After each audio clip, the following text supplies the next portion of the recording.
In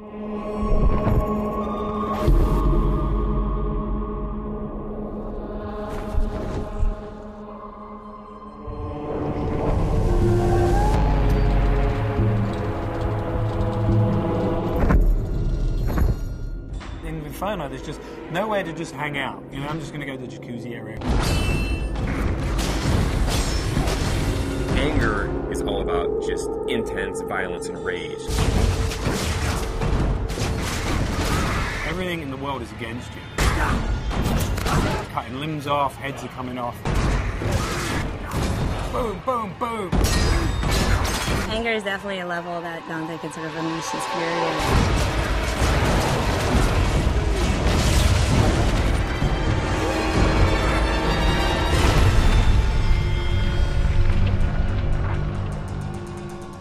Second-to-second gameplay experience is really where Dante's Inferno pays off. We have a combination of a multiple set of weapons. We've got Death's Scythe, which is your big, powerful melee weapon. We've got the Holy Cross that shoots holy magic, and it's a range attack, it's a stun attack. You can do a lot of things with that.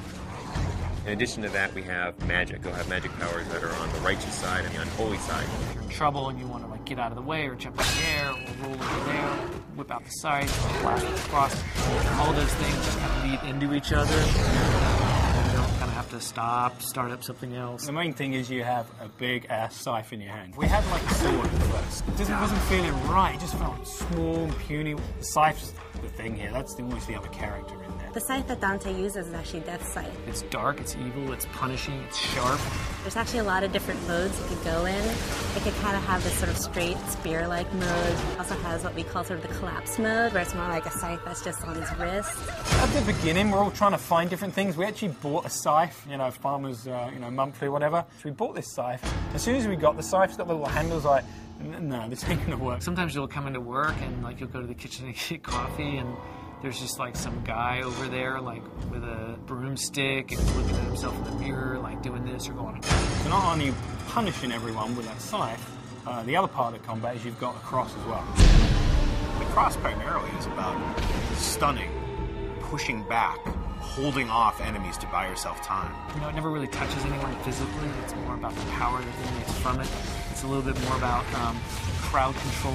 I kind of liken it to sort of like the Force in Star Wars. It's really used as a great way to either set up a combo or a way to hold them in place while you then beat the shit out of them with the scythe. We really leave it open to the player whether they want to go sort of all in on the holy powers, whether they want to go all in on the scythe powers, or do a mix of both. There's kind of a reason that Dante's got these two weapons, kind of yin and yang. You know, they're dualistic. And that plays out, not just the combat, but in the story as well.